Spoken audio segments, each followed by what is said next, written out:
Stealth missions suck in Dungeons and Dragons as a game, as a whole, without fail.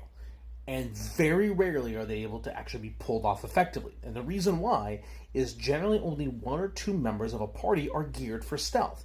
So for a stealth mission to work, you have to do a lot to get the fighter and the paladin or the cleric, whoever's wearing heavy armor, to not fuck up your mission. Otherwise, they just get to sit out. They don't have roles in that stealth mission, or the entire mission is the party separating. When we think of heist movies and that kind of stuff, very rarely is the party together. Everyone's off doing their own thing for that mission, and that defeats how mechanically the game of Dungeons and Dragons is played, and also how we have fun at the table. There are ways to break this down for as far as moving from person to person to person as they play their role.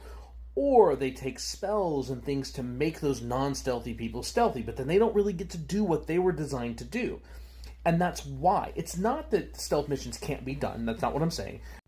What I am saying is mechanically there's a lot to balance. So if you're going to do a stealth mission, it needs to have a way to be completed in stealth. I actually had a commenter that was talking about how it's nice to have a stealth mission that can be completed during that stealth. Or the stealth has to be isolated when it's broke. If you're failing a stealth check, you're not going to stay in stealth. But how does the mission resume itself? Why isn't every guard pulled towards you? And so it's a balancing act, both thematically and metagaming-wise. The Dungeon Master has to come up with ways for you not to screw it up. Because if a stealth mission actually fails, usually it means the party's death. Or that player's death if the party is separated.